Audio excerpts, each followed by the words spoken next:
What are we looking like on the lights? What are we looking like on the lights?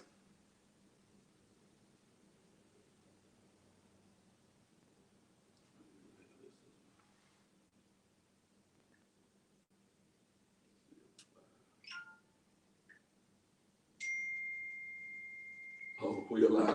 Hey, man, welcome to another episode of the Walking with Walt podcast with myself, Keenan Walker, the realest motivator and eternal educator, a.k.a. Mr. Awakening Genius. It's been a while since we had grown folk talk, man, so I got to now introduce another grown and sexy young lady who is going to actually bring out and just start teasing you guys with her own clothing line, what we're getting ready to bring out, man, as we get ready to open the city back up. The lovely Miss Alexandria Robinson representing, I think, a little Moby right there with the color.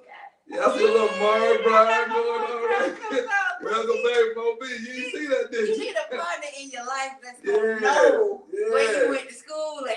See, y'all, that's why we call her, man. Miss Alexandria Robinson, though, y'all, just her government name. We want to welcome and introduce her to some, man, because most of you guys already know her awesomely and famously by Miss Bourne Thick, capital T, capital H, capital I, capital K, and Thick stands for thighs, hips, and intoxicating curves. Oh man, look out! We are ready. We got all guests. Tonight. Wait a minute, time out. Tell me about it. Talk to me. Time out. We gotta go back. I got it. Because normally it's me that come in dressed up and kind of, suited and booted on my feminine, ish. I walk in the door tonight, and normally we talk about, okay, what you gonna put on for the show? I don't know. I'm just gonna throw on the show. Life happened this week, and but I walk in the door, I look and walk, I'm like, oh, I'm underdressed. You know what? But the beautiful thing about it is, you're never underdressed when you actually have your product on and people can purchase it on demand. Yes, so I always say, I don't see no obstacles. I only see opportunities, Miss Boyd. So, look out. I'm promoting you right now. Yes, I need all you guys to zoom in on that thing. 271. Make sure they see the Boyd Thick apparel. Wait a minute, but you don't see my girl on the shirt, though. Oh, man. Fool. Yes, you do. That's awesome. We got them thighs, we got them hips, and she sure got that curve. You know what I'm saying? Boy, it's about to be on tonight. I know we're supposed to be talking about street cred versus getting ahead. But I think those thighs, hips, and intoxicating curves might be the reason some people can't get ahead. That's the brothers who, he didn't make it in. They told him he could only be late one more time. You feel what I'm saying? And that brother had the thighs, hips, and intoxicating curves, and that was it, man. So I think we have some of our guests in the waiting room right now. So I'm the only female holding it down today? You know what? Here's the thing. I'm cool with that. So, but here's what I want to throw out there. Talk to your lady friends. Tell them while y'all out here riding and listening to V103 and 1079. Y'all need to take a shout out, man. 6 o'clock on Wednesday night. Y'all need to walk with Walk, man. So I'm telling you, we need everybody following us on Instagram, on Facebook, as well as YouTube at Walking with Walk Podcast. Yes, man. We need y'all to do that right now. So tonight we have a lightning hot show. I'm telling you, this thing is so fire. How do you get Bob Mackey back on the show? Back on the show. What's up, man? Everybody out there know this is the hardest working man in show business right now. I see Bob Mackey on TV probably more than you see P. Diddy back in the 90s. You know what? I'm trying to tell you, Bob Mackey is out here, man. So we got Bob Mackey on the show. We're bringing another brother. I'm just looking at the background. I said, sometimes in the intro, I want to make sure that we just get right to it. Yep. So I don't even want to give his backstory. He's sitting in his whole press kit, man. This brother's so sharp. Brother Calvin, man, I can't wait for him to introduce himself to us, as well as just so y'all.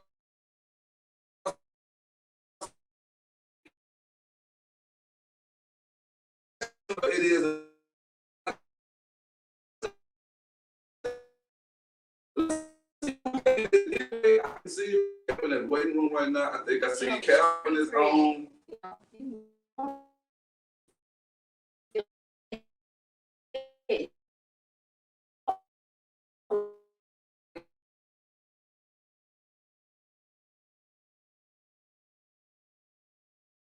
Say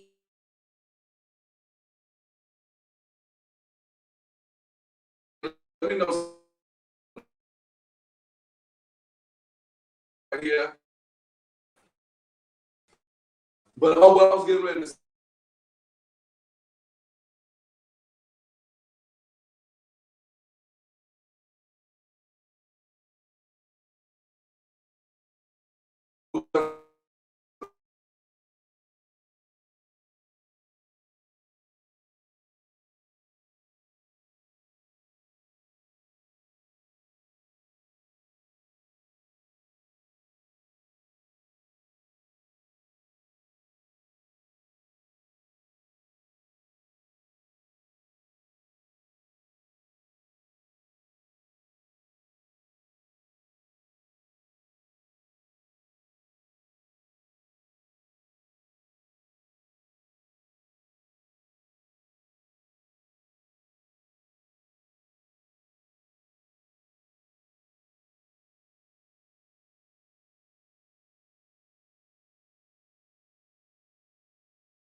back.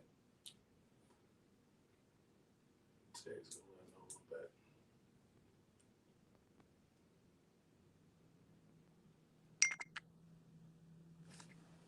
Turn your the ring off.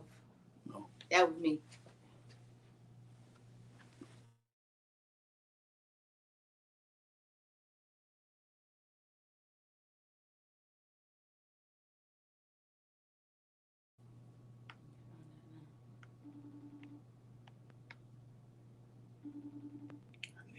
Are we back on? So they can hear us? All right, y'all. Sorry about that. We got some technical difficulties, but we back.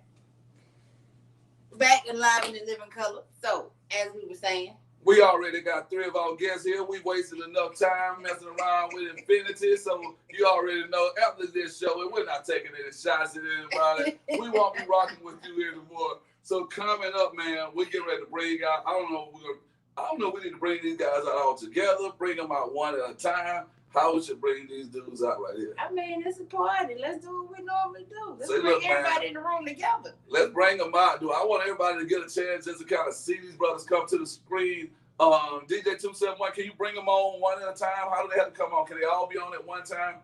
Let us know what they can do. I mean, listen, Bob Mackey is now a vet. This is second time. Bob is there go Bob. Is that Big Bob Mackey right there? That's Big Bob. Oh man, Big Bob Mackey, good to see you, baby. I gotta get up on this thing right here, move it. Trying to get my technology right over here, Bob. We got a little something going on, so I'm gonna move a little closer to you. We were talking about Bob before he came on, y'all. It's like, who would think a man of that stature is so brilliant and has all of these different inventions and so on and so forth just buried down inside of him, so on fire that he hit me up and said, bro, we got to have a conversation about street cred versus getting ahead. And when he said it, I did not push back on him. All I knew was, Bob, you need to unmute, Bob. All I knew was that when that brother right there told me that we need to have a show about street cred versus doggone getting ahead, Bob, hey, all I said was, man, look, you call out the people you want to come on here. That's the kind of love and respect we got for Bob Mackey on the Walking with Walk podcast. When Big Bob called, you answer the phone, y'all. That's what time it is. So I always get told, Bob, that people who want long introductions don't deserve them. People who deserve long introductions don't want them, man. So me and Ms. Born Thick wants to say welcome back to you guys. And come on in, Bob. Tell the people who you are, man. Let them know a little bit about your background. Sounds good. Hey, Bob Mackey, I appreciate it. Kine, Miss Born Thick. I see the shirt. So, yes, sir. So hey, I'm just an average guy that loves to advocate change, regardless of what it is, and just having an opportunity to really to be in some positions to have a platform like the one you're giving me now. But it's just really I'm an author, speaker, Shark Tank entrepreneur. My partner and I, we were able to get a deal with Damon John for $150K for 30% of our company. I'm the idealist behind the product, the Yono clip, came up with the sketch design idea, etc. And we took it from there. I've been in the field of youth development for, man, as long as somebody needed opportunity, and that was me. So that's pretty much who I am, Kine. Hey man, you know what I love about you? No matter what you do, you always find a way in 1 minute to 1 minute and 30 seconds to say everything you need to say about Bob Mackey, because you're one of those people, man. You're a man of your word. You don't sit back here and talk about it. You just get out in the streets and be about it, man. So I know we'll get to know more of you as the show go on, but thank you for always being a humanitarian that didn't forget about humility. Awesome. So who do we have in that with Big Bob Mackey, man? Let's find out who we got in there with Big Bob Mackey. Jimmy, bring out our second guest, man, because I hear this dude, man, is a firecracker, man, just waiting to explode. And when Bob Mackey put your name on the screen, brother, I didn't even have to check your background. I already knew. That's right, Bob is a man. And Bob, you had a post the other day, Alex. Did you see Bob post? He said something like, if you're in the room, that means you're supposed to be in the room. I think I'm paraphrasing. That one, Bob. Bob, what was that quote you used the other day before I bring out this next dynamic guest? I can't 100% tell you exactly what it was, but it was something. Let's see. I think it was. I don't know, Miss Born Thick. I think. Did you pull it up, Miss Born Thick? Because I'm pulling it up now.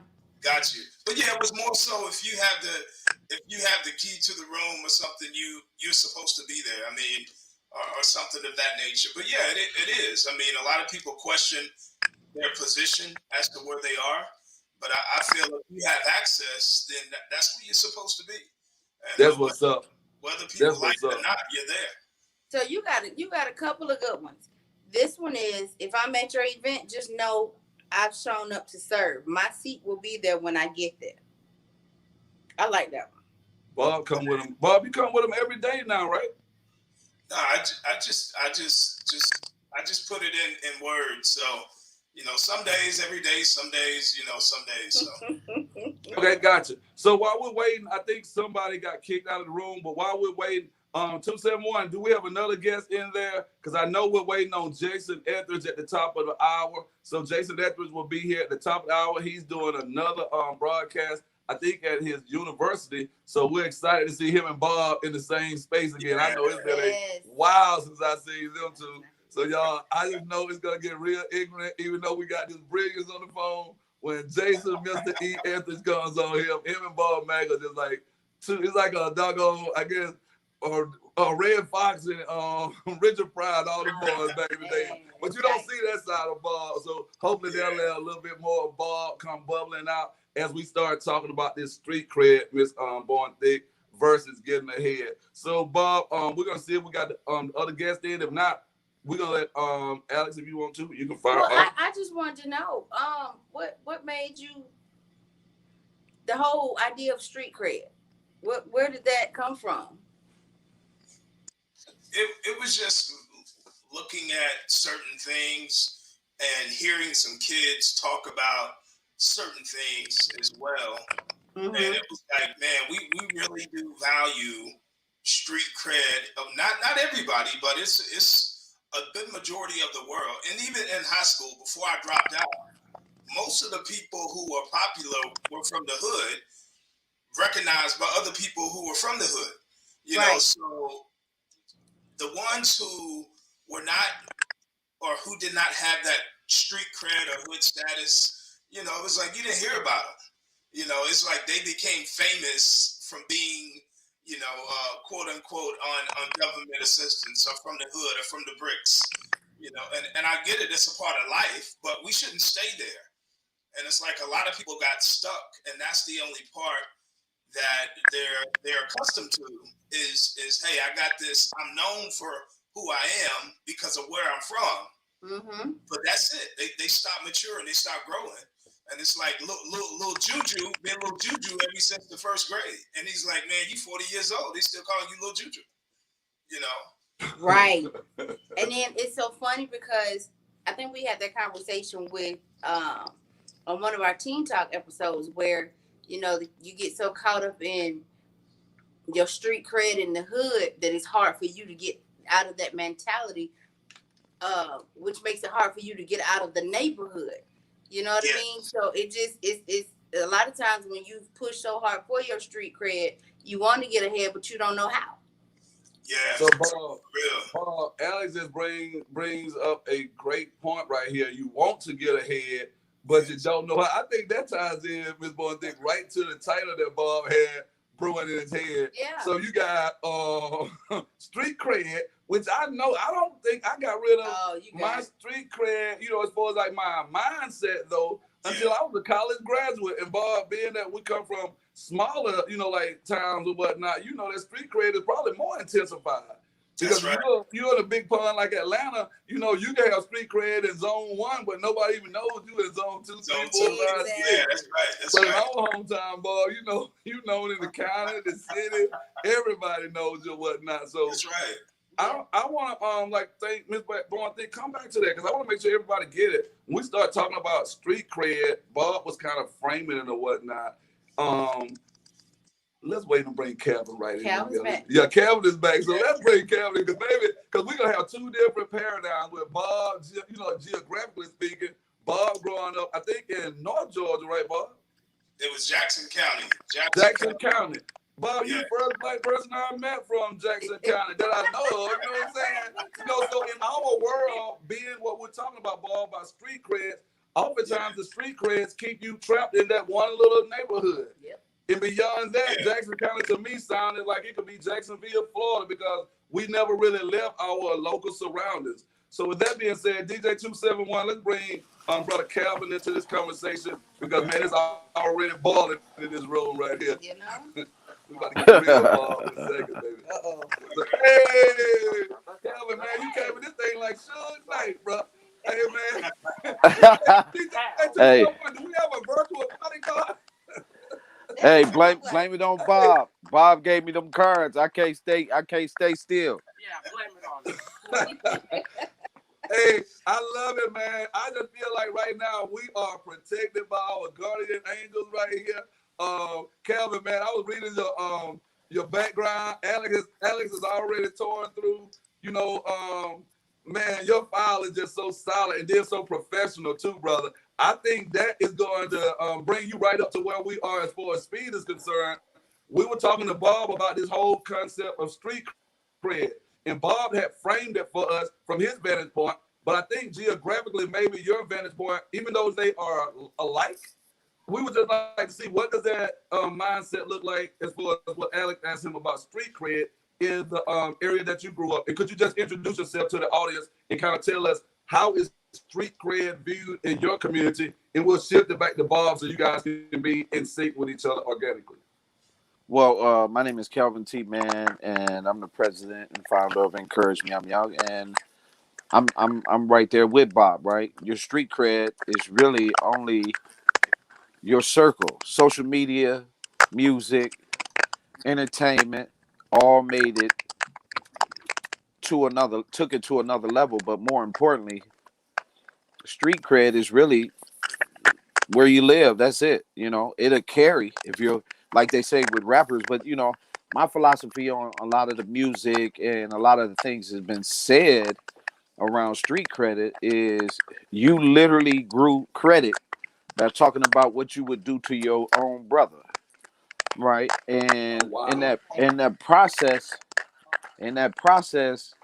while you're talking about what you would do to your own brother or a sister or another brother or another sister, what has happened is people are living and dying for a street credit, all right? And that process is very, very. When I was working at Calumet Detention Center and the kids was in literally in cages, and they were talking about my street, and I hear a lot of guys say like I say I'm from 8 Mile, but the truth of the matter, I'm from my mama and daddy, right? And what is in front of me comes from God, but a lot of times circumstances and everything, this might be the only way some people can validate themselves. So I used to be a hooper. They still call me by my nickname. But like Miles Monroe said, you can leave, go someplace else for 20 years, do what you need to do, and as soon as you come back to that spot, it'll be the same people, same location, sitting right there to validate just that location. And street cred, it's okay, but it's not everything. Wow. Hey, Cap, let me just say this right here, brother, because when I was in Detroit, man, I was invited to speak at Brother Scott Academy over there on the east side. And brother told me, he said, now, once you get up past 8 Mile, man, then, it's starting to be a different kind of Detroit and whatnot. So we rode around and had a chance to eat some of those good French fries. I can't think of the place. I got steak and French fries. It's a hood classic, man. He like, you can't even come to this side of town, Walker, if you don't go here. Maybe you'll know the restaurant in a second. But one of the things I noticed there, I saw a lot of graffiti and whatnot on the wall. And so I was just thinking about what you were saying about street cred. How, you know, once you leave for 20 years, I guarantee you Bob Mackey could go back home now and the street cred is the same as it was when he left. There's no inflation because now Bob Mackey is on TV, but the same dudes who would not maybe give him his proper street creds back then because he might have had a different vision, now will give him all the street cred. Hell, maybe but Bob never did anything, and I'm just saying, just based on what I know, Bob wasn't doing what he was doing with street cred. I didn't think there was a Negro from Georgia poorer than I was. Bob Mackey made me feel like it might not have been so bad. But Bob, that's why we love you, man, because we don't want people to see the Yono clip, Alex, and think that's Bob Mackey. Bob comes out to my class, y'all. Most people don't even know this. He would just set up a date, come out to my classroom, pour into my students, and I don't even give them permission to have anything in their cup when Bob Mackey comes to the classroom. And for the people who didn't catch that the first time, when I say I don't want them to have anything in their cup, you have nothing to offer Bob Mackey except for testimonials and your story. So y'all see, there's a give and take, but you have nothing to pour into Bob. Bob is here to pour into you. So tonight, what we want to happen, brothers, as we get ready to come up on our first break and talk about Miss Bourne Thick's product a little bit, please, man, I want you guys to know this cast was all Bob Mackey, and all I did was co-sign it with my co-host, Kevin. So that says a whole lot about you, brother, because I've been in the room with Bob Mackey, and I've seen this brother right here, his presence. As soon as he walks in the room, is already a presence that a lot of black boys need to see who are seeking to become men. But most of them don't see that you know, somebody who takes care of his body like that until they're on the other side of the glass. Yep. So we need them to start seeing that you can still care about your physique. You can still be a brother who's well spoken, or you still can be a brother who's doing what Bob is, you know, with the Boys and Girls Club, man, in North Georgia, and still go back to the bed. So I want to say, man, I want to give y'all one more question. I want Ms. Bourne Thick to ask this. We talked about the street cred, and I don't want to go too far away from this, but because we got other guests, but I want just you to ask a question about getting ahead. Could young people, as well as older men, you know, our age and older, could maybe they don't even know what it means to get ahead because of the cred they got, especially if they from a certain type of neighborhood. So, because we know Bob's backstory, I really want to direct this one to Calvin. Okay. What guided you out? How did you get out of that? You know what I mean? As a kid, every kid in the neighborhood had some type of street cred or reputation for something. With me growing up in Memphis with my dad from time to time, me and another girl, we were fast kids on the block. You couldn't no boy touch us on a foot race, basketball, bikes, nothing.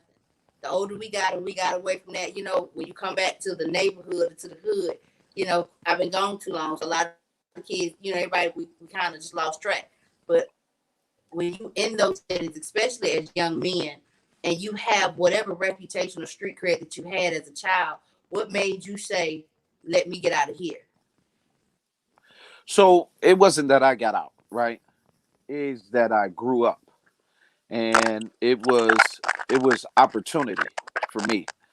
I didn't want to be the adult that handled me.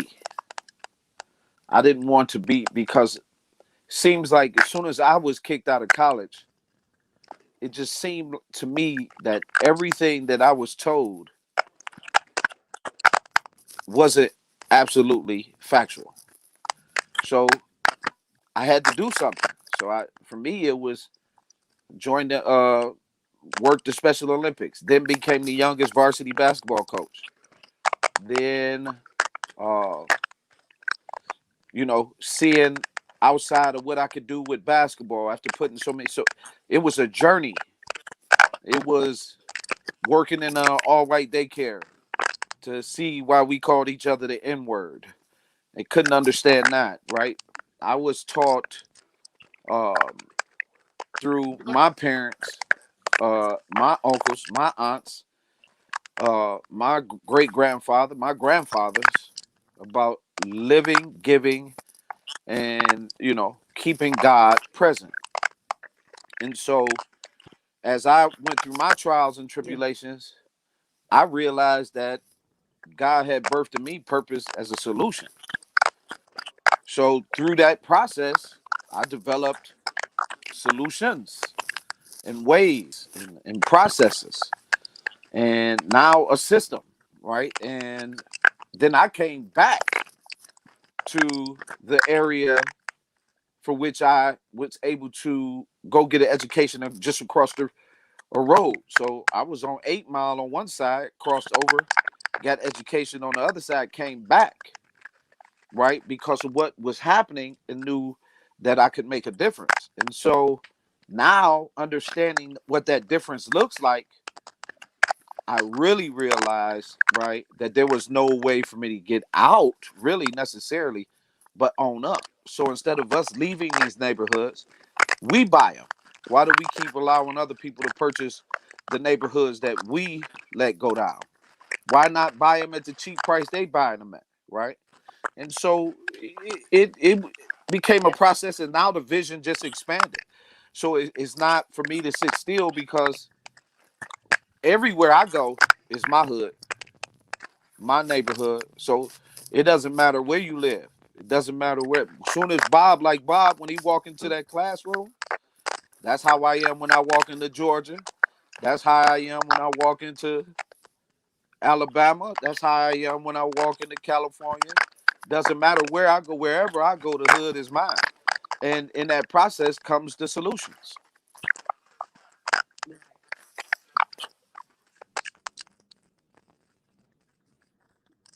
That's a great way to put it.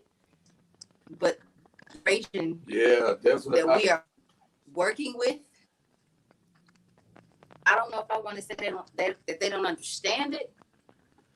Maybe they just don't process it that way. I think one of the things that I love about the guests, all of the guests who are going to be on tonight, is that they know how to use deductive and inductive reasoning. We can't have like Bob, even though Bob, you have a business in a box. And I know that my brother has a new book getting ready to come out that I want to talk about at the top of the hour. We still know that book right there can be read differently depending on who their preschool educator is. Right. So when we start thinking about this whole idea about how this generation thinks, it makes me think about us having help the police coming straight from the underground. You know what I'm saying? NWA. And I mean, right. So I remember when the gangster music and the gangster trend came in, and I know people were saying these kids these days. Right. And what really helped me to understand that our kids, and I'm not saying they shouldn't be held accountable, a lot of them. Let's be real. Right. I deal with these Negroes every single day in the classroom. Right. So we're gonna hold them accountable. But when I heard the what do you call the balance between the two groups? The verses. The verses. When I heard that doggone Earth, Wind, and Fire in the Isley Brothers verses, Bob Mackey, I heard every single answer we need in order to change our public school system. Yep. All you gotta do is play the Isley Brothers, and you play some doggone Earth and Fire, and you tied into what I know Brother Calvin is getting ready to drop on us in a second. And we mix Bob, because Bob got that gumbo. We already know Bob got that gumbo. That's a good Bob from that red clay part of Georgia. Right. You know what I'm saying? We can make cats. You sprain your ankle on Thursday night. You might make cats out of that red clay. If you're ready to play on Friday, man.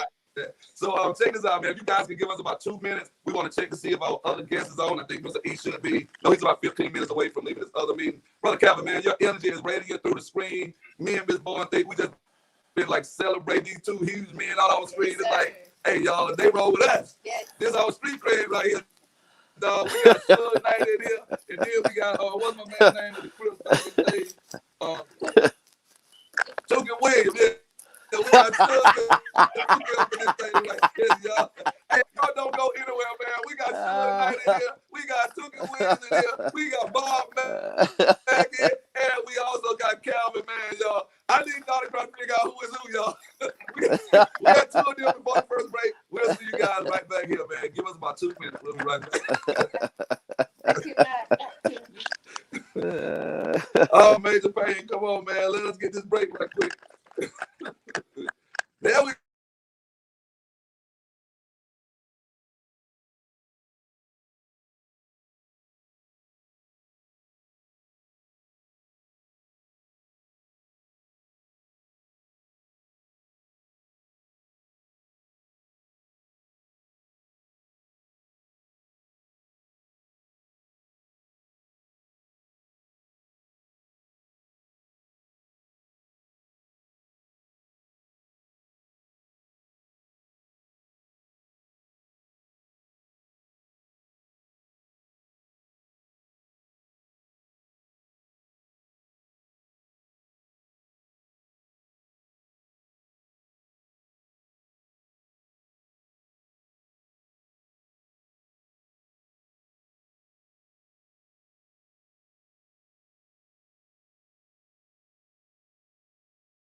Good.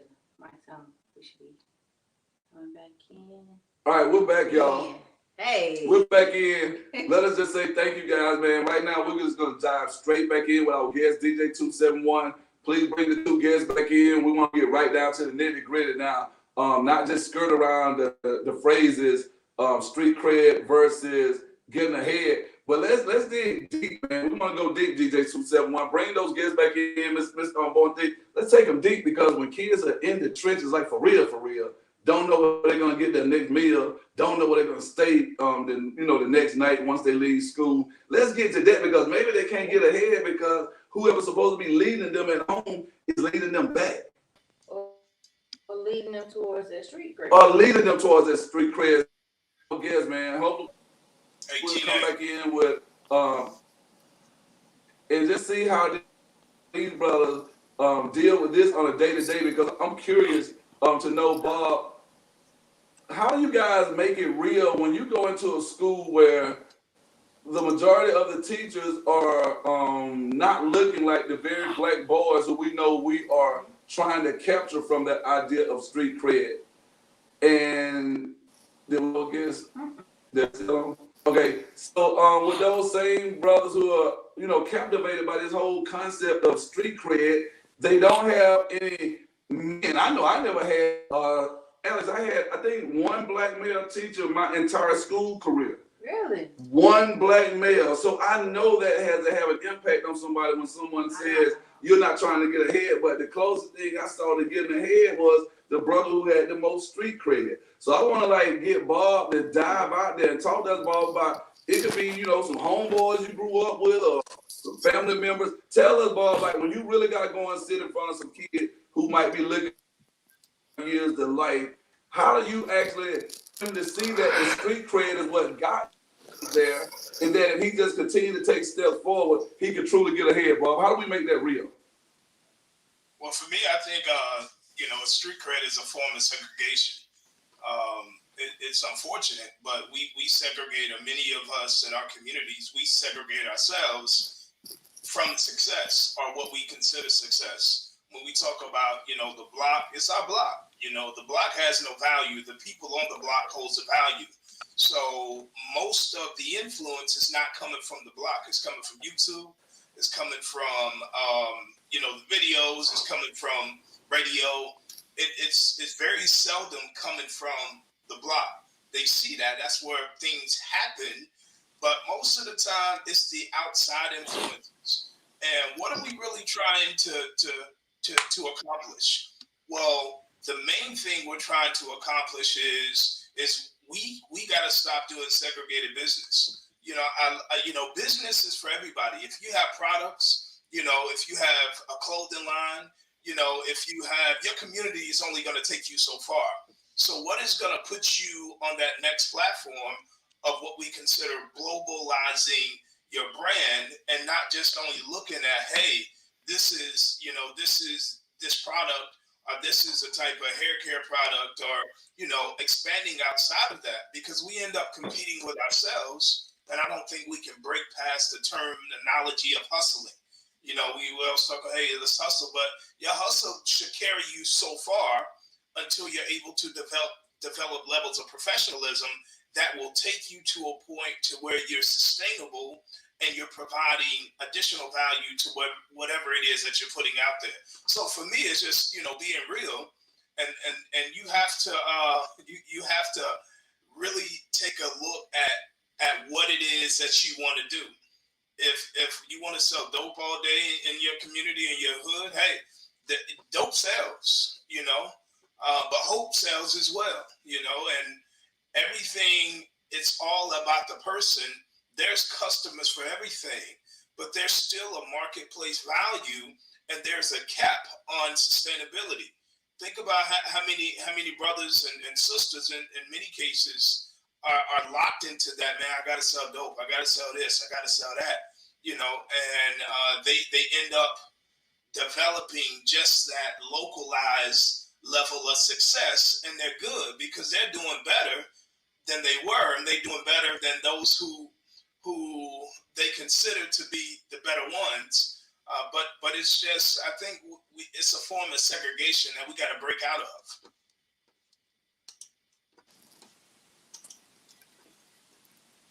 Amen.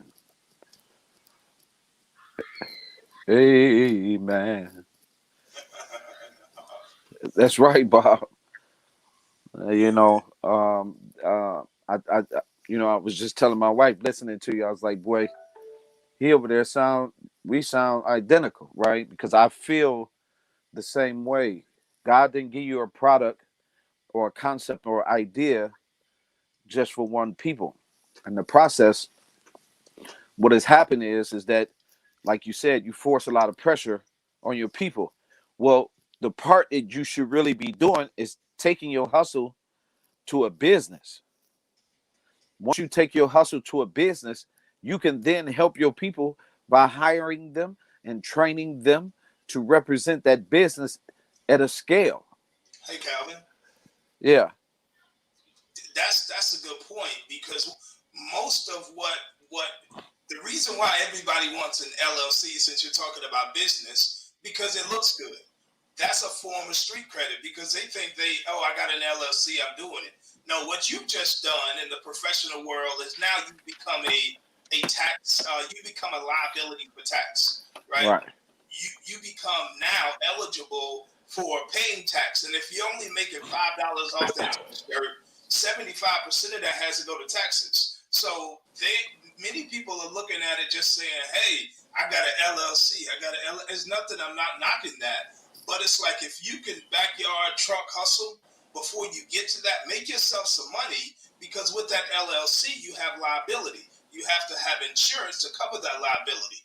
Now you have to have product, insurance. You have to have insurance of yourself. You have to have an accountant, a CPA. I mean, all of that, but people just want the credit of, hey man, I got an LLC. I'm in the game. So not to take away from what you just said, but that business piece, man, it is hurting people, because they just want to look cool, because it's the thing to be and the thing to have, without understanding what it is that they're going for and striving for. Well, yeah, what you got to do with that LLC, like you were saying, it's everything is a process, right? That's the way they set it up. Dr. Nichols said that when it comes to culture, our thing is creativity. When it comes to culture, white people's thing is paperwork. They put it in English, put it in form. This is right, and he went through this process. But to carry on the point, my point is that right, literacy begins to play a huge part. You're in a demographic that didn't have fathers. For 60 years now, we've discredited fatherhood to the point that men and boys don't want to be fathers. Therefore, where do you learn to be a leader? Why we only got 2% in education? Why the boys, like you just said, you didn't have a teacher, but one black teacher. I had several. But in that process, no one wanted to be, because we were disrespectful to our black teachers as well. We continued that. We poured drugs into the system. Now you can be an individual mindset person, but what comes with that? See, reaping what you sow, karma, what goes around comes around. As much as we look at racism and say, one thing's for sure, I could have had a bag too. I could have sold dope to my people too. I could have helped devalue my people, or we could have came up with a plan. Well, my family, we shared meals. You see? So we didn't have to. When my mom and dad split, my aunt's cousin, right? I was just on the phone with my 89-year-old aunt who taught me math with the zoo pencil. The real solution comes back to the two-parent home, with the mother and the father educating the children, living in front of them the proper way, giving them the necessary tools, because this system separated us into two systems: her money and his money. And his money usually ended him in prison, incarceration, tickets, Remember, he's still targeted since that blackmail been targeted for a long time, right? So not so much a trauma, he was more so murdered, killed, right? So retreat. Well, when you come on the other side, she had to endure. So she's strong, right? And now what happens? The boy doesn't have the in-house role model like the girl does. So our women are strong because they get the ingredient. The boy is weak because he doesn't get the ingredient that he needs from healthy fatherhood. And so what happens is we're stuck with these things and these isms that we have partake in, which we have to reap for. Proverbs 13, 17 and 13 says, you take something negative and make it positive, it'll never leave your house. Look at how we address one another. Look at how we talk to one another. Look at what we apply to each other in terms of wording. We've been very respectful on here. My brother, me and Bob, we ain't met face to face, but we've been kicking it consistently, right? And so in that process, why? Because Bob has respect for Bob. Calvin has respect for Calvin, right? And so because we have that respect, we can apply that to each other. And therefore, we can listen and learn. What has happened is we've taken that model off the table. And so when you look into it, when you get deeper, here's another point to add to that conversation. Fatherhood, dads, men, for all of us who've thrown them away, who said their dads weren't nothing, right? Fatherhoods, when a father is in a child's life from 0 to 9, the child lives longer. The boy is not getting that ingredient. Well, let me. So from my end, was I think, and I love that, Calvin. But also speaking from the end, of sometimes you it has to get you get to a point to where we have to stop utilizing or looking for dad to come, right? Yes, sir. Because you can find mentorship. It's just like after a while you leave. People are going to eat. You know, guys, gentlemen are going to be gentlemen until he's told exactly what a gentleman is. I mean, and if you have respect for your brother, you're not going to want to hurt him. You're not going to want to do anything to embarrass him. You're going to learn to build a tolerance level, even if you have nothing in common with him. When I walk in, I'll speak.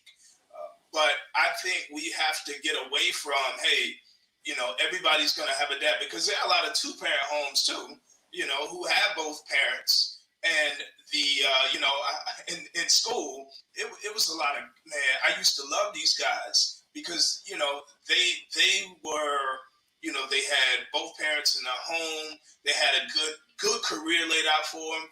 And they chose to go and get the life that I was forced to live. I'm like, why are y'all choosing to sell dope? You ain't got to sell dope. Because they figured out they were being celebrated more on that end. Nobody was rooting like, man, hey, you got that 4.0, right? But now when you get on the basketball team, you all of a sudden the hero. Or now when you get on the football team, you all of a sudden the hero. It's not any reason to take it to the point of we can have both. You can be an athlete and you can be a scholar. We need to celebrate both. And we've made exceptions for what we consider kids from the hood or what we consider the kids from the projects. I mean, if you, like in school, we had this bus, and I'm not going to name the bus number, but if you get off that bus, you got people saying, oh, that's the so-and-so bus, that's this street, and it's like, no, don't. Just look at these kids and students coming to school. That school bus is yellow just like every other school bus, but it's how the kids choose to act. And just about all of them have good parents, man, and it's the priorities may not be there, but they're all taught in many cases how to say hello, how to use manners. It's just what's tolerated or what's celebrated to where they start adapting to something different. But yeah, at some point in time, we got to holler at dad and be like, you know what? Hey, I love you from a distance, but I got to keep this thing moving. You know, for the families who are not there, when you have, you know, when you don't have a supportive family, you got to choose to be the outcast and be like, hey, I love y'all. I'll talk to y'all later, but I'm on somewhere, you know. Yeah, no, I get it, and I agree with you that you don't have to wait. My point was healthy fatherhood is a solution, as well Oh, as yeah, we, it is. yep, and we have to Yes. validate mentors. When I'm speaking, it takes 12 mentors to equal one father, right? We have not validated Wow. either, right? We have not validated either. You see what I'm saying? You Uh, said 12? 12 mentors to equal one father, right? We have not validated either. Why you That's the point. Just the point you just made is the correct point. We have not validated the boy, the man, the husband, or the father. And thank God for Bob Mackey and other mentors and the men, Mr. Cecil and Sonny Man that was on my block, and Mr. Thornton, you know, thank God for them. You know what I mean? Thank God for the men that give to those, right? Because, well, Mr. Curry, who gave me a whistle, Jim Curry gave me a whistle, who I asked to be my godfather at the age of 20, right? And so in that process, and I was coming out of a house. I had just come out of a house with rocks, and I was like, this ain't what, there's no way. This is what my family ain't never want me to do nothing like this. I'm good. And walk to the recreation. But in that process, all the information that we're learning and growing in, it came back to the unappreciation for that male figure Wow. is what drove the absence of the male figure. All When right, you hold it right there, because I think Walk is gonna jump back in real quick okay, uh, from this message. So the absence of the male figure, right? Like, don't lose that thought, because I know Walt's gonna really get into that one, because that was powerful right there. That piece alone just has spoken millions for the unspoken. So I do believe they're going to go ahead and take a break. And man, this is Walk. Hey, we appreciate you all. yes, sir.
It says everyone can see and hear you. We just can't see ourselves.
We still on your screen, Payne.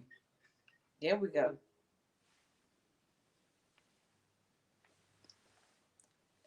Hey man, this might have been one of the best shows with more content and value added, solutions, passion, a whole lot of things that we could hear, but we could not comment on. So we want to say just like major shout out, man, to Bob Mackey and Calvin. Man, you guys are some magicians, man. So when you're live, y'all, you don't even know like what Bob and Calvin just pulled off tonight, man. They pulled off like a Kobe Bryant 81-point game, right? Yeah. Wow, DJ 271, bring them back up, man. Let's see if we can hear the summary of what all we missed because it was real sketchy. We have Old National. We're checking to see if it was a wreck or something out here, but it actually was. Remember? Oh yeah, that's probably what the problem is. That's right. So man, Bob and Calvin is gonna really enjoy this if they can hear us this time. Bob, can you hear us?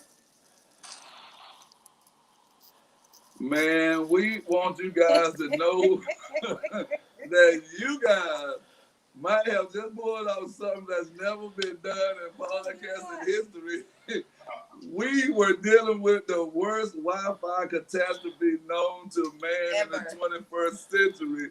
And we could hear you guys just giving all these passionate nuggets and just adding all this value to all of our followers and listeners. And Alex and I, it's almost like we had the water drip test on our forehead. So we wanted to say thank you to you guys, man, for being like pure professionals, keeping the conversation going. So when we say walking with walk, y'all, you guys just walk with walk. You just walk with our followers.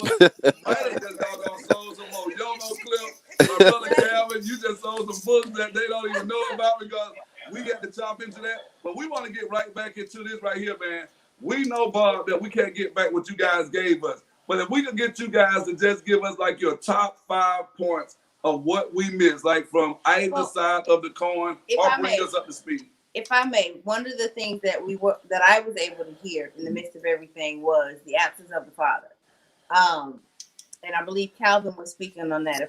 If I'm correct, one of the things that I'm gonna pat myself on the back one of the things that I pride myself on is as a mother of a Black young man. My son is 15, and his father is present in his life, but because of his career, he can't be physically present as much as he would like to be.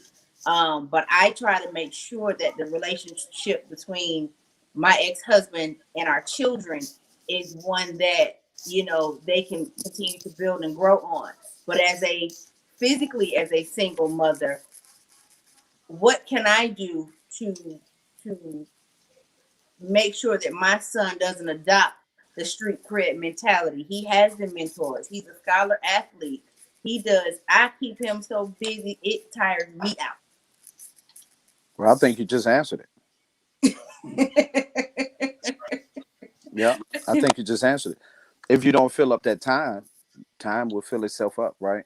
Right. And Bob and both of us, we both come from sports backgrounds, right? And how important is sports, right? I had this a whole conversation about how important is sports. Well, right now, so many kids are out of sports, right? And what I mean by that is, I think they said something like almost 40% of kids don't participate in sports now, right? At the same time, during sports, everybody's supposed to get a trophy. And one of the debates we were having for our mentoring program is everybody not getting that jacket. If you didn't earn that jacket, you're not getting that jacket. You will get a certificate, but you won't get that jacket, right? And because we have these rules in place, and the whole reward everybody piece, to me, is just not a fair process. It doesn't help the male and the kids, period. So if I give everybody an award, then what does that say about the first person? Right. That really is right. So the person that did work hard and things like that. So that's an ongoing debate that I'm sure, but I think that's what has impacted sports more than you having to be the one to fight to be the top guy, right? And Yeah. we use that in our mentoring program. That to be the top leader, the day that you're selected as the top leader, you gotta bust your tail, right? You can't drag, because if you drag, that person that's busting his tail is gonna take that middle, and he's gonna finish that day in the mentoring program. So that creates an environment where we're teaching servant leadership, that you have to take onus and be accountable and have integrity, and all those things play into your leadership. So that's kind of what we do, and that's what you do with your son, you know. But besides, get your son one of my ME t-shirts. Other than that, Come on, Hey, plug. hey, go Yeah. ahead. Hey, Yeah. go ahead and let them know. Go ahead, brother Cam. You preaching now. Go ahead and let them know now. Before we Well- get ready to sing this last song, we gonna bring the visiting brothers. We got to pass that collection plate one more time for dear brother Pastor Bob Mackey. And we gotta make sure we shake it up real good. From a Right. boy from the hood, Big Calvin, Maine. Here goes Dr. Yes, Martin sir. Walker over We here. gonna pass that thing. So, Calvin, please let the congregation know how they can get the ME t-shirt and how they can follow you, brother, and keep up with all the good work you're doing. And Well- I have one more question for you before you go. I wasn't going nowhere. I was getting ready to pass it to my brother. Oh, well, I mean, it's for both of you actually, but go ahead. Okay. Yeah. Nah, well, I'm right there with you on that. But I'm gonna say that, you know, and this is the side that Ken A gets to see all the time. So this is what you do. You go to YouTube and you type in T.I. I'm Serious, and let him listen to the entire album from start to finish, because it breaks it down. I mean, from Doughboys in the Trap to understand, you know, when he gets that first girl, you know, I want to be your man. You know, so it hits him through the whole thing. Then it hits him with that I'm serious and say, hey, this is where he's supposed to be, you know. And as he told his son, don't do the same things that I've done, you know. So I would say, hey, find your T.I. I'm Serious. Listen to album 1 all the way to the bonus track. You got it when you get to the last song. You got to let it play all the way through, because it's gonna give you that bonus track. And that's Hey, you don't see Bob flexing his hip hop agility along the sideline right there. Bob, I thought you were getting ready to give us like a hot 16 bars, because they don't know about that Bob. I'm serious, man, because that saved me. You know, when he said, you know, like, I had that. You know, I still ain't forgave myself. Didn't have nobody to talk to, but he was like, you know, from what I am today, I made myself, but I still ain't forgave myself. So that's that social emotional learning, bro, Bob, that we need you to come into the school, and we need bro Calvin to come into the school, and we need Sister Alex and all of these sisters out here who actually care about their children. I don't mean care as in I give them a roof over his head every night. I mean care as in you connect with them when they walk through the door and not ask them, you know, like, why you left my door open? Hey, how was your day? You know, ask them some questions about something other than whoever, you know, like might have you distracted at the time. And I'm just saying, all of us, it could be your spouse, it could be your friend, it could be your job. And then just be able to relate to them, because what you guys have been talking about, you got to be able to relate. If you say that you want to go on a date with this destiny called working with Black youth, you know what I mean? So if you can relate to them, you can have all the curriculums in the world. I know that just because I'm running with people like you two on the screen right now, and hopefully Mr. E, he can come on before we get ready to close out. But I also know, y'all, but the most important thing, and I know, Bob, when you come to our room, there's a way the young men sit up. We make sure that everybody's eyes is on forward. Bob, know this. We work, it's like organically. Bob comes into the room, my students already know. If you're going to act the fool, don't act the fool when Gas here now. Because I need you to make sure when Bob Mackey here, that brother walk out of here and say, man, everybody pencil was moving in unison. They were asking great questions. But Bob, what I love about what we did here tonight, brother, your expectation, not just for the youth, but your expectation for the parents, your expectation for the other stakeholders. And I love that you guys are into sports. And I'm going to pass it over to my lovely host right here. But Brother Calvin and Brother Bob, how do you feel? Being that I'm a former athlete and I love sports and I encourage it, sister, as your son is an athlete, student athlete, I oftentimes kind of cringe when I hear people ask a football or basketball, you know, player, or, you know, I don't care if it's golf or whatever. When they say they want to go and become pro in their sport, people always say, well, what about your plan B? But I've never heard anybody say to someone when they say they want to go to med school or law school, what about your plan B? You know, it's almost like we have this universal net that's going to protect you if you do what we want you to do.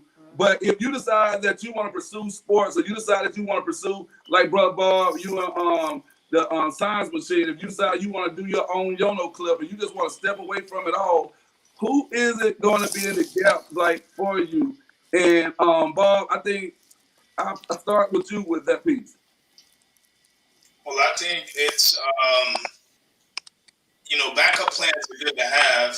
And I know you said something earlier about, you know, coming in, shut the door, and teachers asked why you didn't shut the door, you know, and I was asked that, and I basically told the teachers, hey, we don't have doors in our home. Wow. Yeah, at the end of the day, we didn't learn that etiquette. We didn't have doors. You walk in and you got a room to your right, room to the left, one bathroom, as you used to say, a pot pissed in and one window to throw it out. And that was reality. But when we talk about really getting where kids are, I'm an entrepreneur.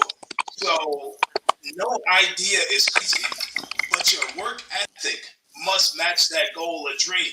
So if you lazy and you talk about you about to be, unless it's something I've never seen you do, and I've seen you work, that ain't gonna cut it. I'm gonna be honest with you. If you don't step it up, not only are you not gonna be number one, you're not gonna be number two.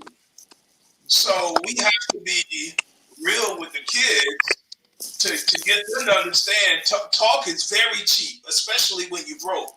And what I mean when you broke, when you don't have work ethic, when you don't have the mannerisms, when you don't understand, you have to code switch in certain situations. And I'm not talking about with other races. I'm talking about being able and being comfortable to play that role, even when you're in front of a camera, even when you're in front of kids. You know, understanding what conversations are conversations. And it's not that you're a sellout, it's that you're trying to sell you so that way you can go and sell out stadiums. You can go and sell out A, B, and C. So the overall of you got to make sure whatever it is that you want, you have to have the tools to go get it. And if you show up without the tools to go get it, people are going to talk about you, and you're not going to be in business for very long. Wow. So let me ask Facts. you really quickly. Is it safe to say, I know Walt has a daughter. Bob, if I'm not mistaken, the first time we met, I believe you said you had a daughter or more than one daughter. Yeah, I'm 12. Okay, and Calvin, are you That's a girl dad? I heard I wasn't gonna judge you on that 12. I got one. Yeah. Calvin, like, Bob, what's up, man? Oh no, I was just laughing. Hey, Bob, I was sitting here saying, Bob, what's up, man? No, I come from a big family, so period. I got you.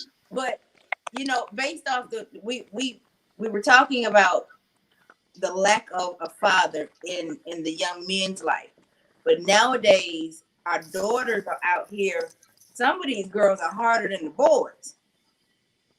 What does that look like when the girls have the street cred and they need that mentorship or they need that positive male role model figure in their life? However, there's a brick wall in front of a lot of the male mentors because of some of the things that have happened between male mentors and young ladies. What is your take on that? So for me, it's I coached girls varsity basketball and participated, and I had recognized that there were more girl programs than there were boy programs. Mm-hmm. And in that process, I have a daughter. So my mindset was, who's going to marry my daughter if I'm not cultivating the soil for boys? Because there are so many men who was not cultivating the soil for boys. So much so that it had to be called out. More and more men had to be called out. But here's the beauty of what you're asking, right? If we really are paying attention, black girls rock. They do. Right? They just don't know it yet. They just don't know it, right? In that process, depending on who's teaching the anger or the leadership or the modeling, right? This is what they'll get. But what they have is that role model consistently. It might not be successful. Now, the impact of a father on girls is tremendous, which is the whole point of healthy fatherhood being back in the home, right? Mm-hmm. We just talked about that. When you look at the numbers, 33% of black males are married. 33%, 51%, according to certain data, they're in their lives. But the truth of the matter is, culturally, we have to begin to validate. See, the system only wanted. Just think about this: when we couldn't get along, I'm gonna walk you through this track because it's very important that I say this. In 1969, the governor of California was Ronald Reagan. Ronald Reagan enacted the No-Fault Divorce Act. In that process, all the other governors bought into the No-Fault Divorce Act. January 1st, 2nd of 1970, 80-some thousand people filed for divorce. Wow. In that process, men couldn't be in the house. Remember that whole dynamic. Then we brought in feminism and womanism. Mm-hmm. Right? And then what was decisions being made? Men couldn't be in the house, or a man said, my family has to have a roof. So while that man did that, what was he turned to? The streets. Poverty. Homelessness. Right? What do we do then? We poured in same person, Ronald Reagan, come behind and pour drugs into the communities. Who took the front of that? When we asked where the black men and males are, they said in the 90s he's incarcerated. We made a mistake. We had this all wrong. Notice how the system uses examples and samples, right? So they experiment on the black male, it falls over because you can't carry the family court system. It's not enough of us to carry the family court system, but we are in that process, right? So when I said that we have two different economies, it's her economy because when she turned away from him, she had a system behind her. When he turned away from her, he had nothing. Nobody. So, brother, that right there, I think you, man, that's a whole show in itself because I know, personally of people who take care of their kids and love their kids. Yeah. I've seen them, and they take care of their kids. We out here living with them at the time of his incarceration because different services are given to the child's mother or whatnot. Some people might see that and say, well, he's abandoned his child. No, but maybe he is on some hard times financially as a father, but just being in a household you just talked about. No child is worried about child support. And we're not saying being a negligent father. Right. I think you are talking about a system that my dear brother Claude Anderson talks about all the time. And I didn't know you were going to come this hard, Cal. Well, no, understand. I understand. And this is right. I'm just saying, in that process, when we ask what happened to the male, that's the point that I wanted to make right there.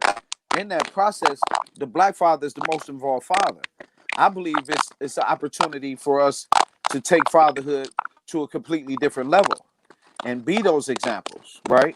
Because as my youngest son said, every child deserves a father like the father I got. And I didn't think I was that good of a father. You hear me?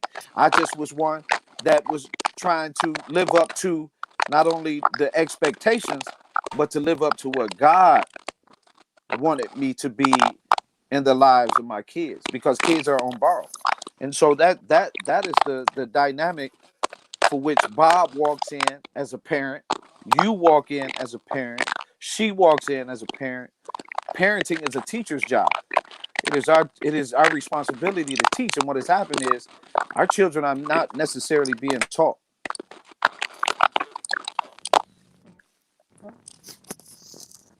That's true. I feel that. You know what I mean? So 15-minute mark, I think you guys give me some real lightning fireworks. I need everything to get ready to strike in the next 10 minutes. So I want to go deeper, man. I want to push people to make sure that they are following these two giant men who are sitting right here before me. The thing I love about this conversation is like, I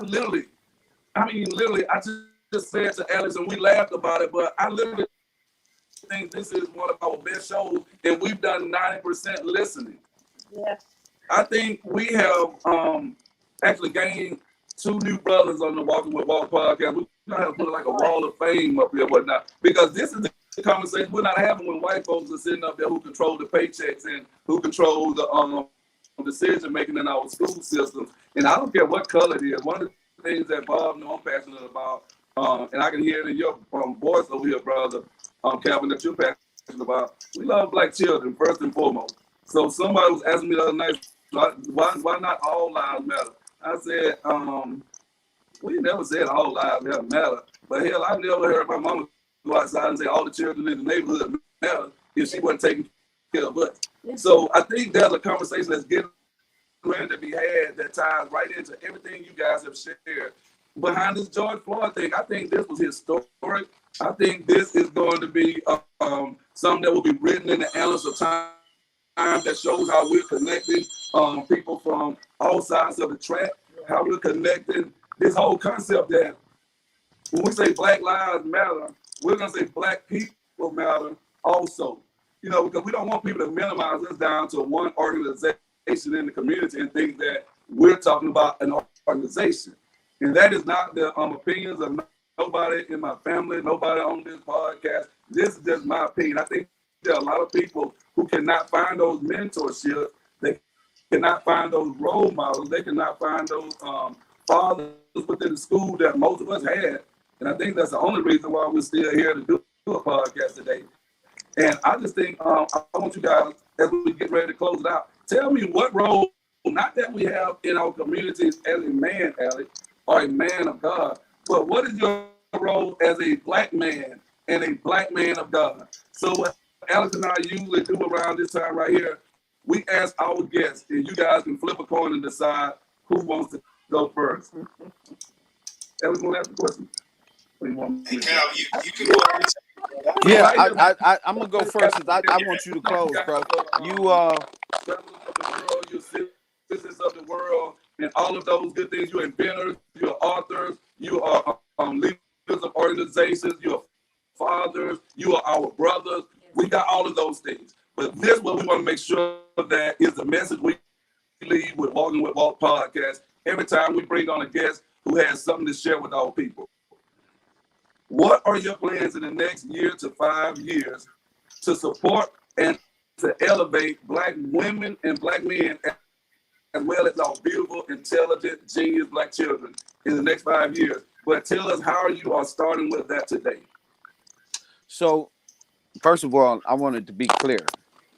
Laquita put me and Bob up together, and I sent Bob a message constantly about how I just love what he does and how I want to learn from him, right? And so I keep that in the forefront of this relationship that we're building, and how, because it's impactful when you can meet someone like that. For me, the vision has not allowed me to rest. The purpose has not allowed me to rest. In 1992, God gave me the words, encourage me, I'm young. I was working in an all-white daycare. In 2004, I started laying shirts that said, encourage me, I'm young, where kids was getting killed. 2007, a mom gave me the nonprofit. 2008, I put out Good Fathers Only t-shirts. 2010, I had 350 males on the east side, not one fight. 2020, last year, during COVID, we banged all year. Smash suicide, mentoring, kept growing. Pulled all this vision out. Announced a 10-city plan going forward to put our mentoring program, our message, our facilities, whatever we can do to change the ideas of what this system has said we were. God has given this broad vision, and it doesn't allow me to rest. So till the lights go out, encourage me, I'm young, Good Fathers Only is here as partners. We use fathers as mentors because of that little secret sauce that fathers bring to the table as mentors. And we are going after boys, especially those who look like me. But we want to be in front of all the boys. Why? Because everyone needs to see that we are all capable of being boys, men, husbands, and fathers. God made sure that that was our work, that that was his vision for us, and that is what we had to do. We are responsible for making sure that the young men are not abusive, rapers, violators, murdering each other. These are the things that we are supposed to do as men.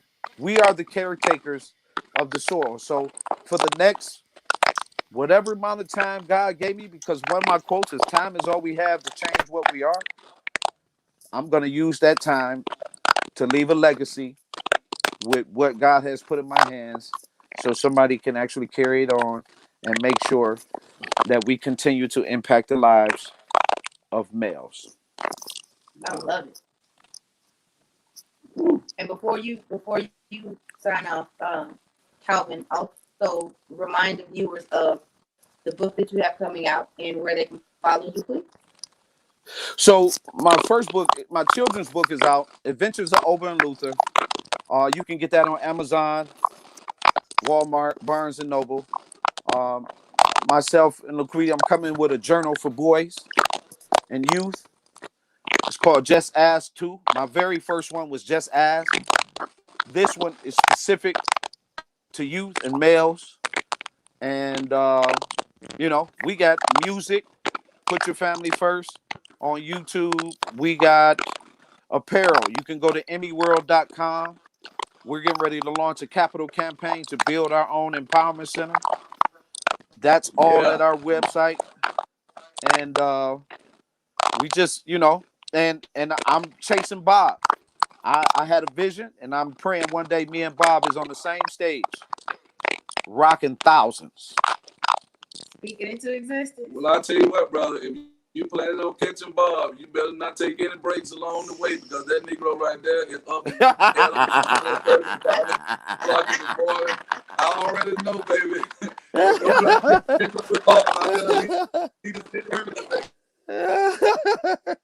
Yeah, I know Bob relentless.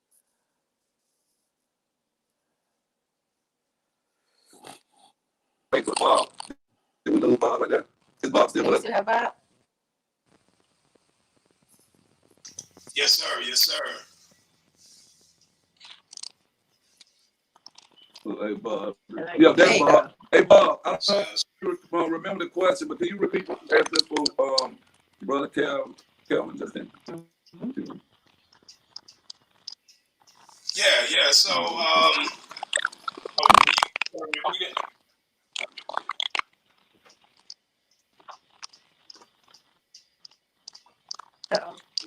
do you remember the question?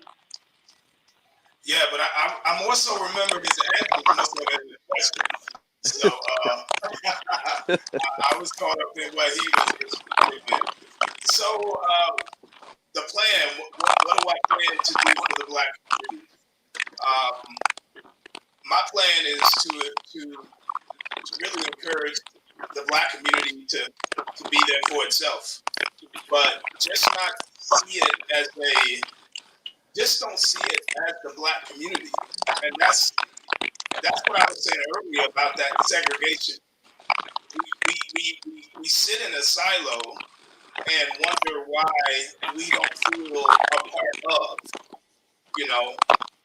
I think we have to see ourselves like, hey, I know I'm a Black person with a profession, but I want to be viewed as a professional, because regardless of who we are, what we have is just not, it is enhanced, right, by certain things that we have.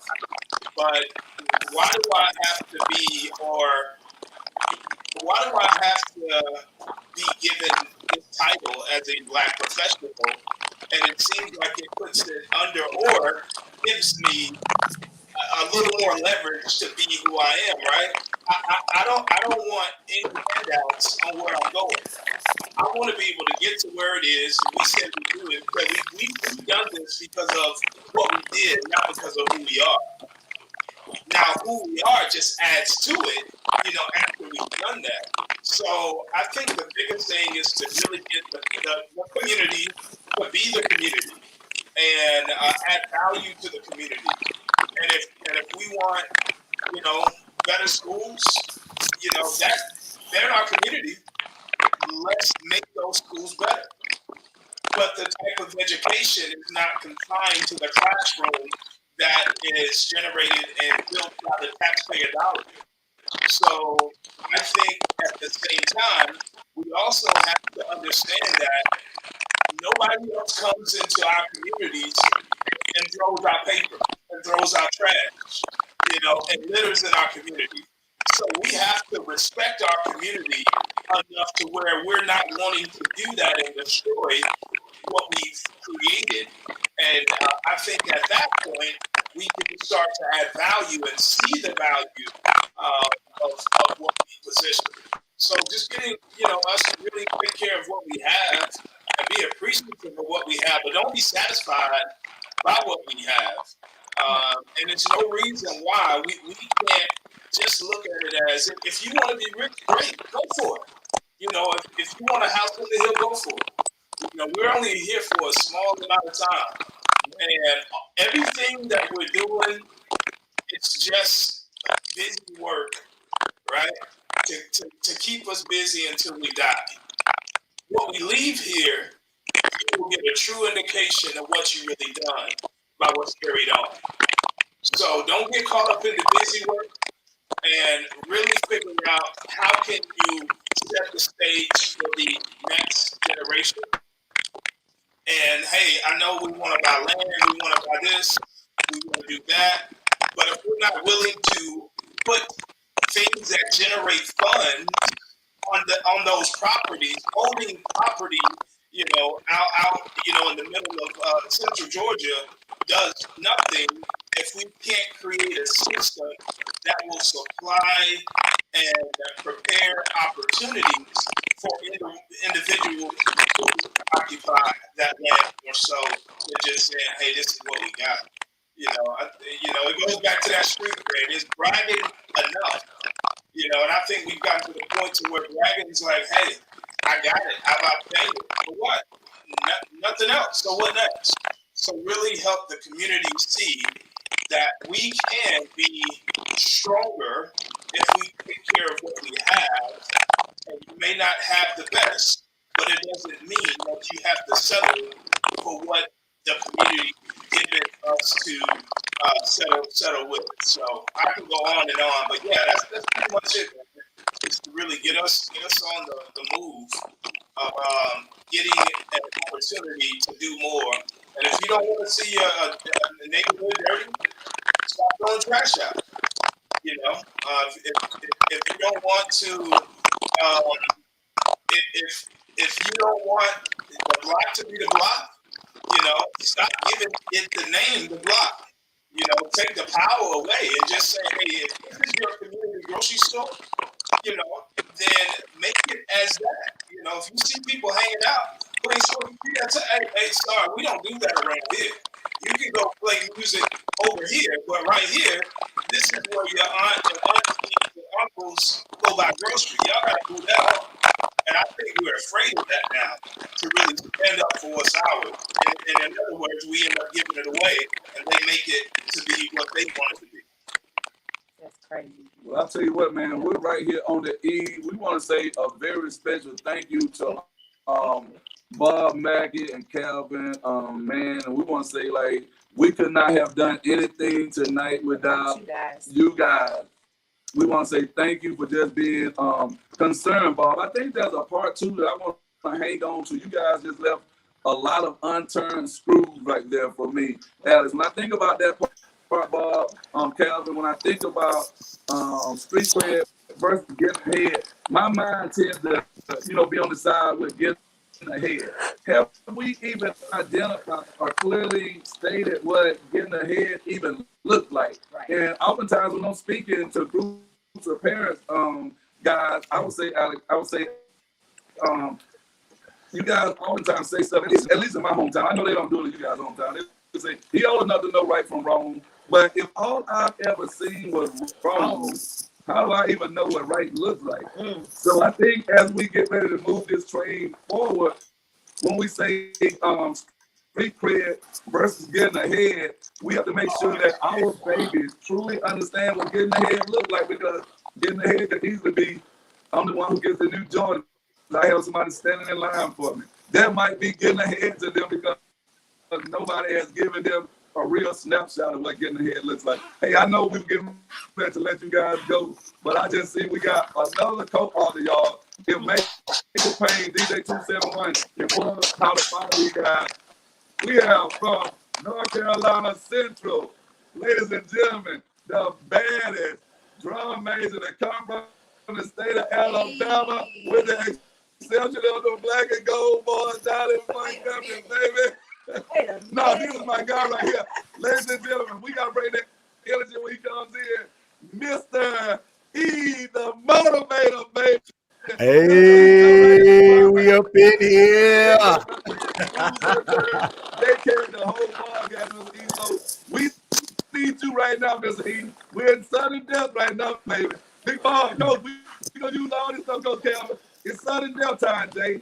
And one thing indeed. I know that I love about black men, especially when we can share a platform with a queen who's not going to lead us in the wrong direction. We know this queen right here is going to make sure she keep it, like Darren Baldwin say, tight and right, y'all. You know what I'm saying? So we're going to make sure it's tight and right. Jay, you have traveled abroad. You have seen us in different countries. You have practiced. I know not like fundamentally practice, but I've seen you respect the culture and the clothes and so on and so forth. So Jay, your son JJ, who's like my nephew, I just say JJ's hood expands across the Atlantic Ocean, and this is something I heard Coach Calvin talking about when we were getting bits and pieces. So if my hood is 8 Mile, then how, Jay, do we get a kid to move from word about street cred to actually getting ahead? Because I say myself, Jason, before you answer that, I never left the state of Georgia other than to go across the bridge in Columbus to Phoenix City and turn right back around until I went to Alabama State. So to me, my hood was my hood. That was my world. Wow. And I carried my hood on the Alabama State University campus. So being that you work, Jay, on the campus, how do you actually reach them at that grassroots level and even start having the conversation about street cred versus getting ahead? And welcome to the show, sir. Thank you so much, and my apologies for being party to the party. But is that you, Calvin? I think you got to mute. I think the microphone is tapping. I think your microphone is tapping. If you can mute that, man, so we can catch that. But what I'll say is this: what I like to tell students especially when I speak to them and I travel, is that where you start is not your responsibility. However, wherever you end up is 100% your responsibility. I don't know two other people who have had more meek circumstances than Keenan Walker and Bob Mackey. Now let's look at both of them. I'll say it one more time. I don't know two people who have had more meek circumstances than Keenan Walker and Bob Mackey. We talking about, I ain't gonna put their business out there, but we talking about they didn't come from the silver spoon, if you will. If anything that was silver was the can of sardines that they had to eat with them damn crackers.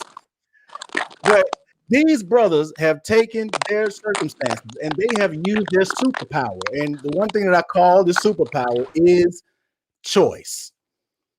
The things that you choose to do will determine where you're going to go. The choices that you make every day, and choices are small like a little snowflake. You make millions of choices every single day. And how these two brothers, if we're just going to use the example of the people in the room, how these two brothers have you, and I'm not familiar with Calvin. This is my first time meeting you, brother. So pleasure. I'm not keeping you out of this, but I know Keenan and Bob very well. But these two brothers made the choices that have taken them from the places where they were to the places where they are. Bob Mackey, I'm sure, had no intention of creating the Yono clip, going on to Shark Tank and winning that deal when he was 10 years old. The choices that he made along his life brought him to this point. He didn't know that he was going to be the president of Boys and Girls Clubs of North Central Georgia. Keenan Walker didn't know when he was in middle school that he was going to be at Alabama State and then going out to be the realest motivator and the eternal educator. He had no idea. He was just doing his thing. I had no idea that I'll be Mr. Either Motivator and moving overseas and writing books and traveling around and speaking to kids all over the country. I never would have guaranteed that, but because I made my choices, because I didn't pay attention and I allowed the people to do their thing and I focused on doing my thing, it didn't matter. So when we go back to the point about street cred and getting ahead, I'm from East Atlanta, Georgia. But the beauty of me being from East Atlanta, Georgia is I'm from East Atlanta, Georgia, and everywhere on the planet. Everywhere that I go, I'm taking East Atlanta, Georgia with me. I am what you would call of the streets. Well, I was in the streets. I'm sorry. I was in the streets, but I'm not of the streets. Right? Yeah, I have friends and I have folks and I have people who did all kinds of different things, but I still had to do my thing. And because I was out there with them kicking, it doesn't necessarily mean that I'm going to end up in the same places that they're going to end up, because we all have choices to make. And depending on the choices that you make, that's going to determine where you go, how you get ahead, if you even decide to get ahead. You have to choose and you have to take control of the choices that you make. Every single day, every single hour, every single minute, because you have that superpower to choose. Now, the question then becomes, what is it that we want? We like to let folks determine what we're going to do. Like let situations determine how we react. However, the most successful people, they take control of their day by making that to-do list and say, this is what I'm going to do today. The ones who are even better at it, they say, this is what, not only this is what I'm going to do, but this is what I'm not going to do today. They take control of their day from the beginning and drive their choices from the very beginning of the day. Choice is your superpower. And that's going to be the difference between you getting your street cred and getting ahead. I can tell you right now, if I go back to my neighborhood and every time I connect with my folks that I went to high school with and whatever, I'm getting all kinds of love. So the street cred is still there. It's just on this level. It's just different. So get ahead, be your full self, and take your neighborhood with you everywhere you go. Because folks is proud of me representing East Atlanta. We're in East Atlanta, Georgia, in Dubai. That's cool. It's easy to wear East Atlanta in East Atlanta. It's hard to wear it in Dubai. That's a different type of thing. So I'm gonna leave it right there. I know we're in the cut, Kine, but I want to share that a little bit, man. I apologize for being late.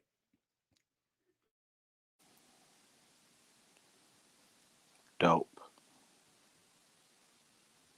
Am I muted, Jeremy? Oh, there you go. Okay, there we go.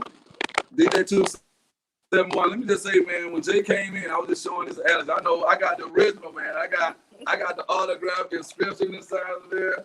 I got Bob stuff around here somewhere.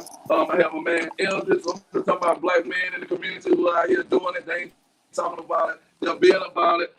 I left my post. I got an old school post with Bob with the pants. Bob, what was the saying you used to have with the pants hanging down? It's probably the way you dress determines how you're undressed. Is that the one you talk about? Determines how you are undressed. Exactly right. Remember, you had your poster. I still got both of them right here, man, in the archive. The one with the Walk archive. But I think yours, when you're leaving back, you got on the beige suit, man. You got the dope shoes on. Got the bow. So I think that's when you started becoming that bow tie dude with the that jazzy look, that leather pocket sweat. Only that y'all can do. Y'all got some kind of sauce on that east side. You know what I'm saying? Hey, I Jay, told you that. Hey, she from the east side, Jay. Yeah, man. So we know we're out of time. Can we ask you guys, man? We're begging you because of what happened early on, and we had to get Big Brother Calvin and Big Brother Bob. Jay, we got a new nickname for him, so you'll know before we sit down. We got Big Brother Sugar and Big Brother Tookie Williams now. So we hit the road after COVID. Mr. Edom Walker, the realest motivated internal educator. Bob Mackey, Calvin, about to check your resume out tonight, baby. So you can use your little boy name. We coming for you, Calvin. You can't use little Calvin no more for the cable, baby. We want to say thank you. DJ 271. Is there any way we can post the way that our followers can follow Calvin, follow Mr. Edom Motivated if they're not already doing so, and follow Bob Mackey, because we want to make sure that we leave you guys just like we asked you to tell us what are your plans and whatnot. I love Bob Mackey when you talked about this universal landscape of the black community and how you don't want to just kind of limit yourself. Because I've been with Bob, we go through the hood when I was up there with Bob's office is, or down there, geographically speaking. These boys are putting in the work. I believe it. And you know, Bob was just on here about the y'all don't know clip. So look at his diversity. So on the one hand, if you don't know Bob from Jackson County, which we will get to once we do part 2, and I'm kind of throwing that in the universe right now. You saw I just kind of I threw that alley-hoop. I threw a virtual alley-hoop in. So on part 2, I want to focus on, because now we kind of know each other. You guys let me know if I'm wrong. Now I feel like Calvin one of the fellas now. Bob knew Calvin. So when you start asking, like, so how you know Calvin? Me and Jay was on this podcast, Walking with Walk. So that was the first time we met. But once we lit that stage up, man, on 4 of us, we had to flip a coin to see who want to go first, because I didn't want to go behind nobody else. I'm telling y'all, I just know this dope team we got, same chemistry Alex and I got. I want you guys to leave. You got to pause. Hold on. I'm sorry, Kine. Before you go, pause. Pause. I got to say this. I know what you get ready to say. You know I'm about to say it. You got to let me say it. The moment Kine steps out of the car, the green light is on. Kine, one foot touches the ground from the car. He's like, "Oh my goodness, what's going on there? What's going on?" He Where the people at? I need to know what people. Pray for my people. I need to see everybody in here. You are messing with the realest motivator. Like he get the whole thing from the car, from the parking lot, walking down the hall. Kine is the man. I love it. I had to put it out there because he would say, "I don't want to go behind nobody," but you got to understand, it's no way anybody can go in front of him because he already started as soon as he comes up the building. So I just want to put that little bit out there, man. I'm gonna let you go ahead. And man, all you can do when you get a testimonial like that, you just hope that when you put it on your ad copy, that it sells the way it's selling right now. And I want to say, man, I think you guys are the most humble. When people get a chance to see that you got three brothers on the screen educating the host. Because, Jay, what we're going to do is go back tonight as soon as you guys are finished because we had to get you on. We had to get the people here because this is a part two. And in part two, if I can ask you guys, or we can ask you guys humbly, because there has to be a part two where we were able to lead the conversation the way we had planned to lead the conversation. Right. And hopefully the next time, Jay, we'll schedule around your event, even if we have to pre-record it or something like that. Because I think this conversation, Bob, that was in your spirit that night, it resonates with me so much, and I miss so much today. So what I ask of you guys to look at your calendar for the month of May when we start thinking about, I think Malcolm X's birthday is coming up, right, y'all? Isn't Malcolm X's birthday coming up? I believe so. So these are the kind of things we talk about. So when we start talking about, street cred versus getting ahead, I think there's some more work we must do as we start building that foundation for those brothers who got the street cred to even start, I guess, Bob, peeking through that hole and know that there's some get ahead on the other side of the street.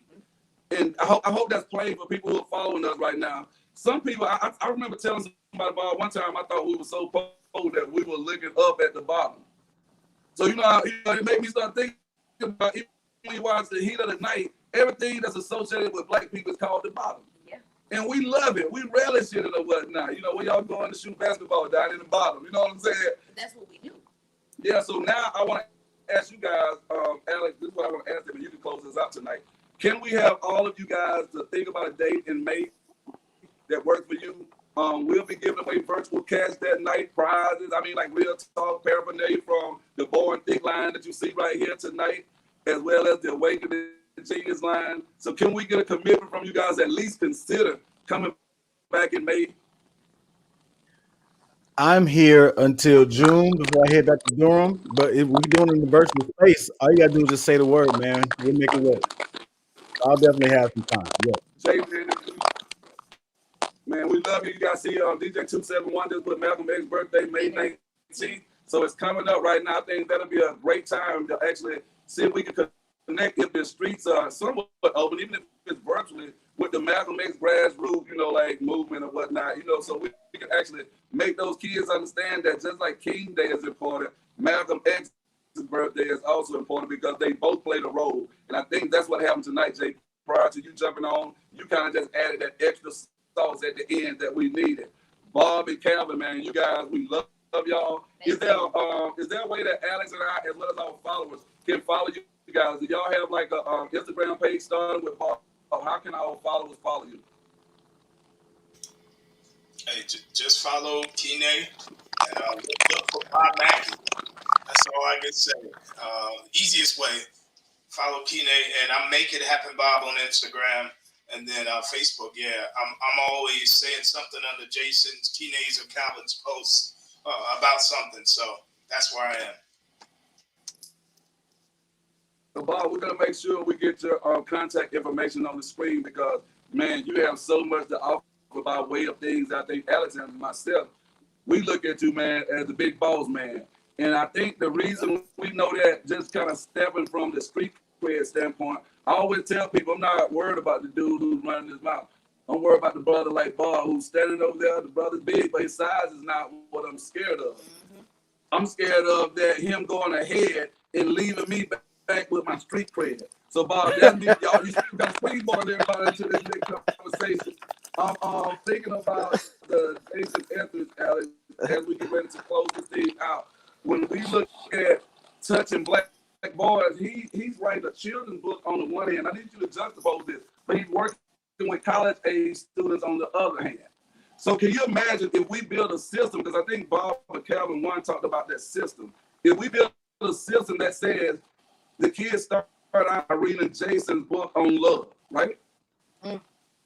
Jason now is a brother who works on the college level that connects with our homeboy Michael White and Doretha White, who has Dream Big traveling, where they take black kids to colleges and so on and so forth. Mm-hmm. Can you imagine these marriages that we started now that Jason's kids on the, who's reading this right here, they work with my brother Jason, who works at a daycare center, because he's coming out with his new children's book. Calvin's coming out with his new children's book. I said I only had one black male teacher my whole life as far as my up to secondary school. And now they could get Jason's book, Calvin's book, the book that you, Bob, and myself co-authored together. But that's why we always ask the question, gentlemen, as we get ready to close, what do you plan to do specifically for black people? And we're not saying it as in like we're asking anybody to like not do for others. But I love the answer you guys gave. Calvin, can we get a yes, man, for one day in May? Oh yeah. I told you, if you got Bob, you got Cal. I'll That's tell you what I'm what. talking about. I'm gonna leave the last word, man. I think Bob Mackey has already said what needs to be said. Jason, man, thank you for running out of another event and jumping on the call. Calvin, brother, let me just say this right here. I'm supposed to be coming to the D this summer, man. I have two frat brothers who I played with. One went to Mumford, one went to Cass Tech. So that's real big fun when we come up there and hear that battling going on with folks up on the top side. I have nothing else, man. Follow us, like us, share this post right here. Hopefully when Alex and I see it, Calvin and Bob carried us well enough that we didn't look like stone cold fools. But we do know that someone said there was an accident somewhere, so that might have been back. Our internet. Our internet. But don't just change Jason answer. I might have to go to East Atlanta Jones to get that hookup, man, on that cable internet. Sir. Alex, man, do you have anything else before we sign off? I mean, one, I feel like an honorary member of this little boys club y'all had going on tonight. I give you that.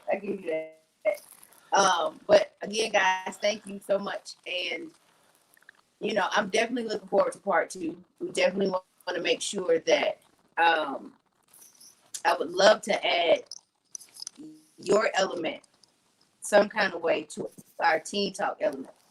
Yeah, that would be dope. If you guys haven't had a chance to catch up on our episode, we have now a Teen Talk element to the Walking with Walk podcast, and the majority of the cast are young men. They are all seniors in high school, as well as one young lady who just happens to be my daughter, who's a senior, and they're getting ready to go to that next phase of life, and they need to understand how not to get caught up in certain parts of the college life. Enjoy yourself, but continue to make it ahead instead of developing this or getting this tag on you like a party kid, or that street cred, that peer pressure. That was our topic of question last week. We just definitely want to touch on, and we would like for you guys to really and truly touch our youth with everything that we've talked about tonight in part 2. I think that would be a really good conversation. Because all of them are on their way to college. And for some, that's going to be getting ahead. For some, it's going to lead them right back to that street cred. Because y'all know, if you come home too many times, you know that. I know you talk to those students at North Carolina Central. If you're going home too many weekends, you're probably not going to come back in the end. Yep. I mean, all of us know that, because I think that's what Cal talked about early on in the conversation, man. Calvin, Bob, Jason, everybody, please follow Mr. E. Please follow Calvin Mann. Please follow Bob Mackey. Please follow the Walking with Walk podcast on Instagram, on Facebook, and YouTube. Please go out there, man, like, share. Make sure people know that we are creating a platform where we bring the best of the best here. We're not charging you one penny to have Bob Mackey out here. I mean, just pouring it out, y'all, because usually there's an invoice attached to this right here. Thank God for COVID, baby. I'm telling you, because to have all three of these gentlemen on the screen at the same time, I know it would have been a healthy invoice. Right. Thank you, Jesus. I'll tell you that right there. Hey, man, we'll see you guys soon. I'll just say this right here. We'll go ahead and chop it up. Thank you, Mr. E, for everything. Love you like a brother. Thank you, Brother Calvin, our new brother. Yes. Thank you, Big Bob Mackey, for doing what you do. I love this woman right here, man. And like, I love go you too. fish, Lord, Hey. please, y'all. We'll see you guys the next time on the Walking with Walt podcast, man. Love y'all. Deuces. Woo. I want the bar to see that big hot piece. Hey, this has been a night. Yeah. I don't know what happened. Jay, you missed it, boy. I know it, man. I know it.